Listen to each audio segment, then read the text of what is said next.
Hello,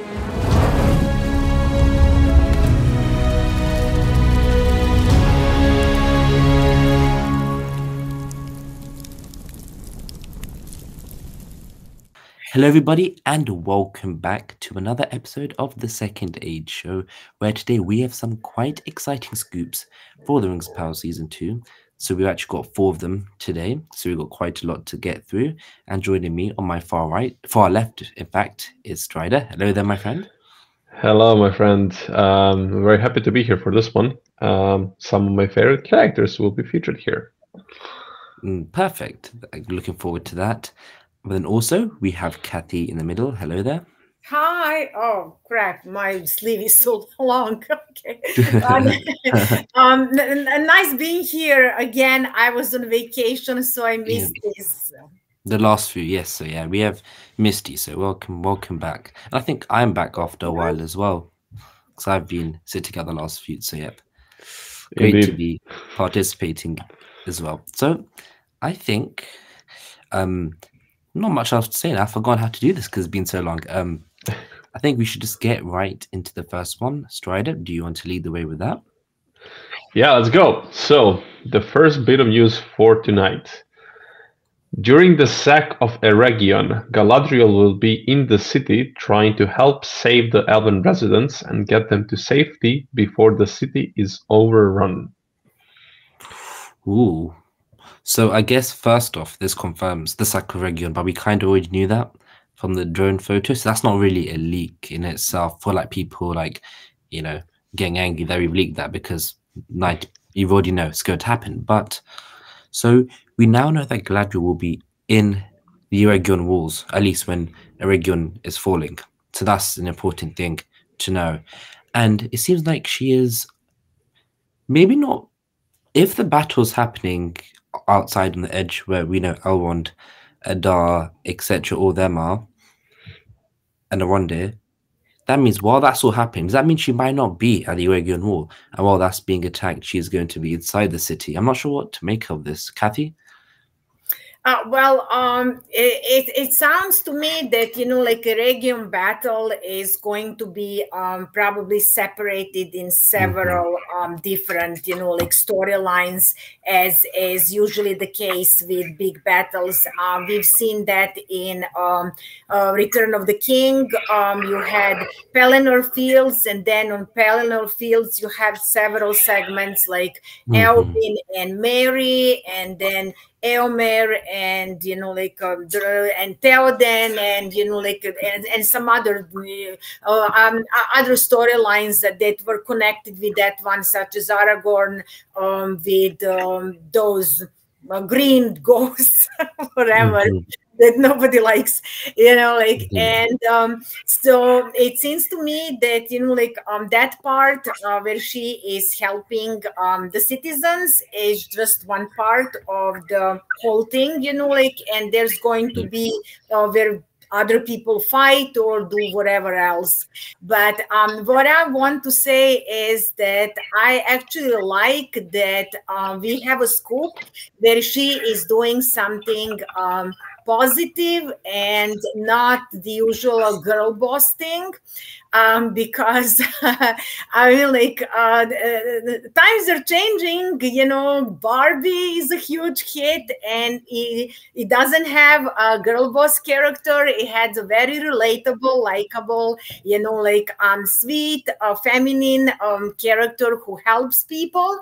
And the Marvels are going to bomb. So if Galadriel character is now moving in her development in the direction of being, you know, like less just warrior and body count, and more somebody who is actually, you know, like helpful and work in a team, and you know, like, and is nice to people, you know, like it's all better for it.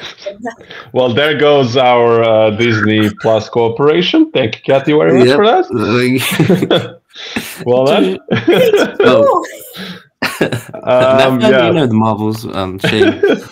Anyways, Strider, what are your thoughts? I don't mind Galadriel doing some sword fighting, you know? Yeah, I think Cathy is right. I think there will be several storylines within the fall of the region, because I mean it's also going to be a probably going throughout the 2 episodes.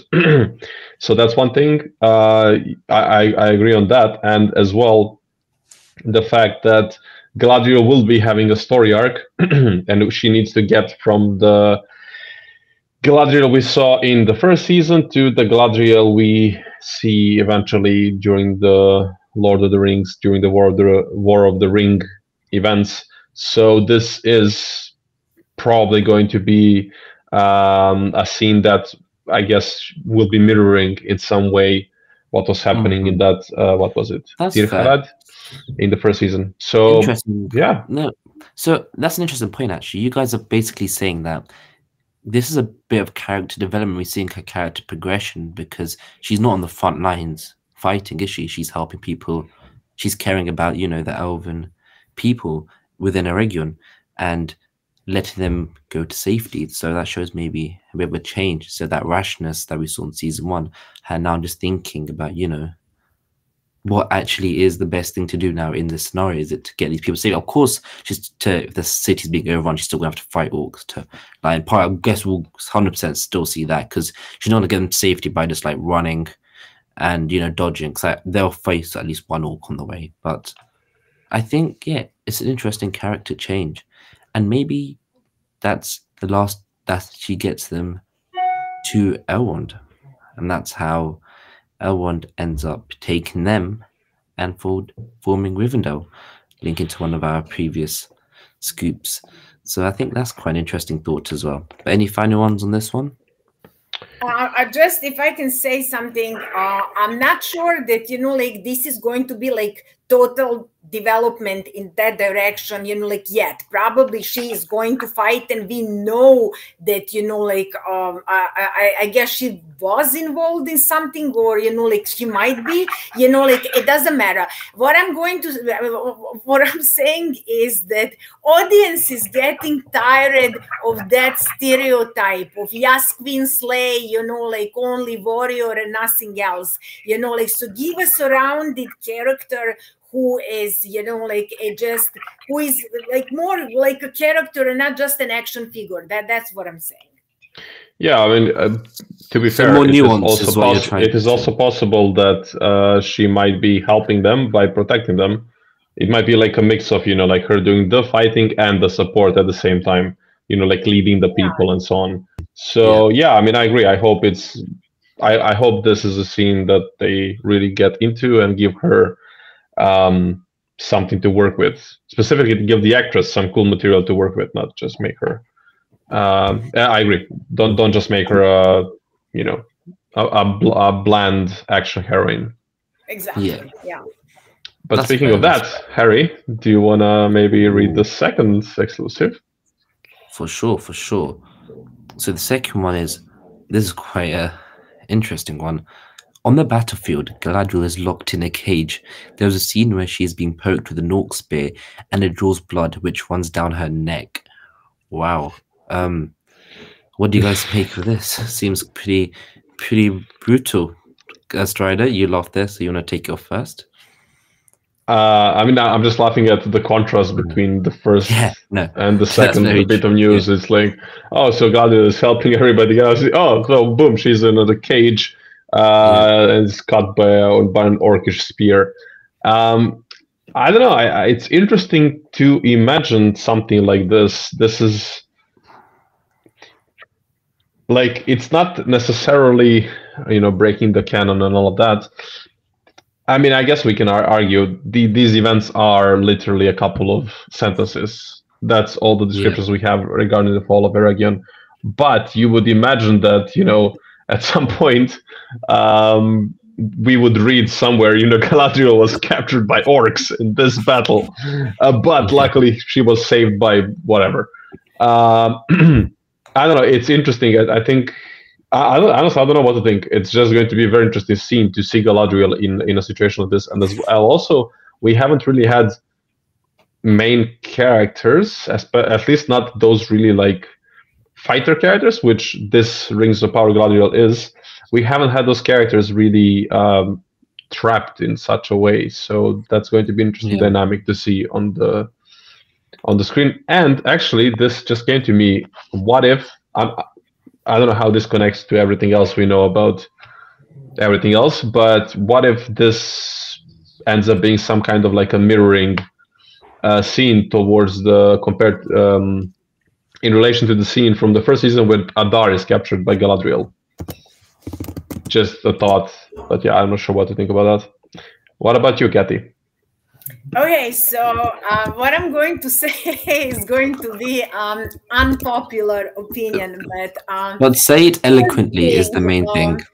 All my opinions are unpopular. So okay, like another one. We reported like maybe a month or more ago that editors submitted a cut of the season that was more Elven focused, and producers wanted more Numenor focused season.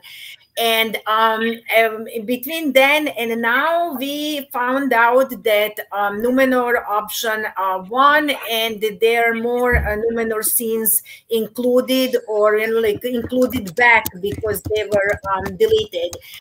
So, in my opinion, if there is a element subplot that should be out of the show, like edited out of the show to make room for something else, something more substantial, like Numenor or anything other, that would be captured Galadriel, because I assume that this scope about her in the cage is part of the scope that we already reported that she would be captured by orcs. And I see no dramatic value in this. This strikes me as a total filler because she's a character who's going to turn out fine. We know that she has a plot armor. Orc is poking her and there is blood dripping. So what? She's not going to have a sexy scar like Kylo Ren, or like lose an arm like Furiosa or Bucky Barnes. Like she's going to be fine. Like I don't even see the value. Like in something like this, she gets captured. Like so what? So I mean, like maybe there is something like interesting that like we don't know yet about, but as of now, it strikes me as a break, like kind of subplot that I would remove completely for like in favor of something else. Maybe the reason why it has been included is linked to our next scoop, which is it's Strider, in fact. I'm doing this one, yeah. I mean, you can do it if you want to. No, go for it. All right. Yes. So these two seem to be related in relation to each other. So yeah, the third bit of news for tonight is that Elrond, alongside an army, will try and help save Galadriel from imprisonment by the orcs and Adar. During this effort, he gets into a 1v1 fight with Adar, who at one point grabs him by the neck and throws him to the floor. So this is a big one, and it definitely sounds like the resolution of this plot. Yep. No, I'm actually quite excited for this one because I know I said before that the Elrond Adar thing is something that's quite new for season 2, but it looks like it's going to be quite an interesting rivalry or like battle that's going to happen there.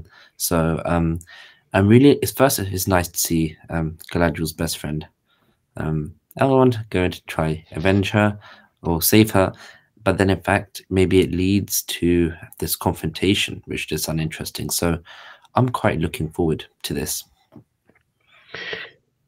Cathy, what do you think? I mean, like, look, I like that we are going to see more of proactive Elrond, like Elrond who isn't just writing speeches for Gil-galad, but who is doing what he's supposed to do, more leadership, because one day he is going to be the leader, the Lord of Rivendell. But again, I mean, like, why is it saving Galadriel in a filler plot? I mean, like, I'm sure that he can be the leader of, like, army or, like, or battalion. You just want to quickly confirm, but we don't know if this is a filler plot. No, That's just I mean, Cathy's like, assumption. yeah. We'll just- I mean, like, what I'm saying is, sorry, you're right. Like, what I'm saying is that he can be involved in action in some other more meaningful way, because the whole Eregion plot, like, really doesn't need distractions like kidnap Galadriel. You can organically, like, put all these character in action set pieces without something so cliche. And however, on the positive side, I like that they are going with some kind of antagonism between Elrond and Adar, that it's moving away from Adar and Galadriel, and it's more between him and like Elrond. I just like think that they are inserting Galadriel because probably they feel that the more the show is getting like closer to the lore, the less she has to do. So they're trying to kind of fit in and keep the focus. And in my opinion, at least, like, based on what we know so far with that subplot, it doesn't feel organic to me at all. But we'll see what happens. So I think you did touch on some good points there. And I think this could easily end up being a very cliche storyline or subplot. I think that the story, that the character arcs of Elrond and Galadriel will be slightly mirroring each other. Yeah. Or also kind of like inverse. Like, she's going to go here and he's going to go there. And I think they will also try to go for some parallels between the events that were referenced, or maybe that we saw on the screen. So Elrond saving Galadriel, I can see them using this to kind of pay off the fact that Galadriel kind of saved Elrond, as they said in the first season. So I think they will be trying to go for this like parallel events, just to like try to like get the history repeating itself, but in the opposite way. Yeah. But yeah, I agree that again, as we discussed previously about Galadriel and her character arc, this is a step towards her becoming this more benevolent or more peaceful or more whatever, less action oriented character, while Elrond is moving from the more peaceful one towards the more action oriented one. Mm-hmm. Which he has to be at the end of the show, because he will be one of the chief elven commanders at the end of the show when we come to the battle of the Last Alliance. So I think it's interesting that we are seeing this, but I agree that there is a risk of this ended up being as a cliche, but we will see. Harry, what did you want to say? My thought here is, why is Adar even doing this in the first place? Is Galadriel attack him first? Is he maybe doing it? Maybe Sauron, either Sauron's orders or Sauron's plan to have Adar capture her. Maybe it's just unfinished business, revenge. Because do you remember that scene? How quite forceful Galadriel was, like basically advocating genocide, like wiping out all the orcs and keeping him alive. Maybe something like that. I'm interested to see Adar's motive in all this. That's something that I still can't crack the code to or get my head around. I'd like to, unless you guys have any thoughts. I mean, yeah, he could be doing this at least to a degree, at least some way, because of Sauron's orders. That could be one of the, like chief side tasks during the Battle of Eregion, capture Galadriel. I can definitely see Sauron wanting that. But in the intro to the video, I said that some of these scoops are featuring some of my favorite characters, and Elrond and Dar are some of my favorite characters from season 1. So I'm just looking forward. I hope we get a really good 1v1 fight. No, with. and even if you think about it, it's Elrond in action as well, which I know a lot of people have been looking forward to seeing. So seeing him come toe to toe in a fight with Adar, who we didn't really see fight either in season 1, but it seems like this choke slam seems to be a signature move, because if you remember in episode 5 or 6, he just, when the Southland company just absolutely choke slams him to the floor. So maybe that's like, oh right, maybe it's like from Kane Rings of Power WWE. Yeah, he just choke. That's his signature move. Just the choke slam, the Adar choke slam.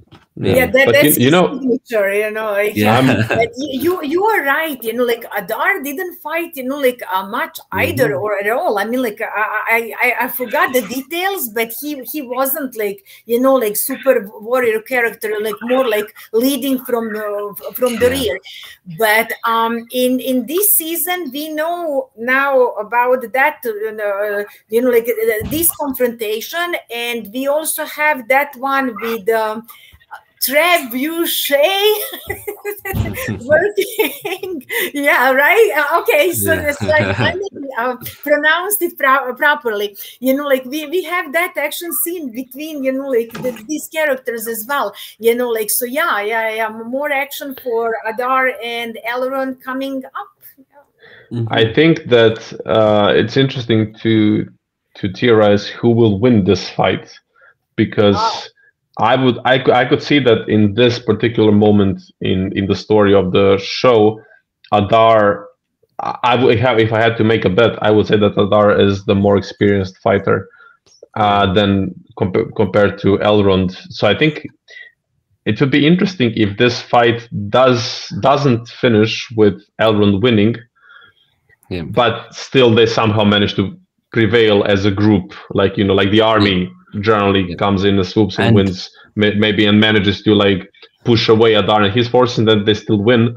But maybe Elrond loses. I would like Elrond to lose, but also I really hope that Adar. I hope that whatever is the outcome of this fight, that both of the characters maintain their reputation as skilled fighters. And Cathy, before you speak, in case you might know who already wins, let's not spoil that. So we'll leave that up to the audience to decide who you think. And Striders are who wins this bout between Elrond and Adar. So we'll look forward to that. But moving on to our final one, we have Morfydd Clark. Galadriel was on set at the same time and in scenes with Callum Lynch, who reportedly is playing Celeborn, Robert Aramayo, who plays Elrond, and Stina Lowe, who is an elf. So Callum Lynch makes sense. Robert Aramayo seems like from this, we heard this separately from what we reported today, because we know Elrond's going to try to save Galadriel, but it seems like they share a lot of scenes. But the interesting one is Stina Lowe. We know she's an elf. We know she's part of the battle charge. Maybe she's part. I think she's actually part of the battle charge that saved Galadriel, I think. So that's an interesting thing. So do you think they become elven friends in the second season? That's what I'm potentially starting to see here. Unless anybody has any other opinions, I think we might be seeing like a little elven female friendship. I mean, it could be, because we are going to be in Eregion for a long time, and I can definitely see, you know, for example, during again, we're not sure when everything is happening, what's before, what's after, and so on, but having all of these characters, you know, hanging out at some point, like it might be the aftermath of the battle, somewhere actually away once they flee Eregion, maybe sometime over there while they're traveling north, perhaps. They could you know, get together, maybe get to know each other, because I think it will be very important to have a couple of elves who are not these main characters, these lore characters. I think it's going to be important to have some of those more lower level Mundane characters. Sorry? Part of the Guartho Mundane. That could Yeah. be So yeah, for example, maybe we get to see some of the Guaiti Myrdain characters, and then we can, because then we can also care about them. We need to connect to the people of a region, because we need to feel the struggle. We need to feel the risk, that there are stakes to this huge siege that's happening on the screen, and it's not going to happen completely if we only have the main characters to care about.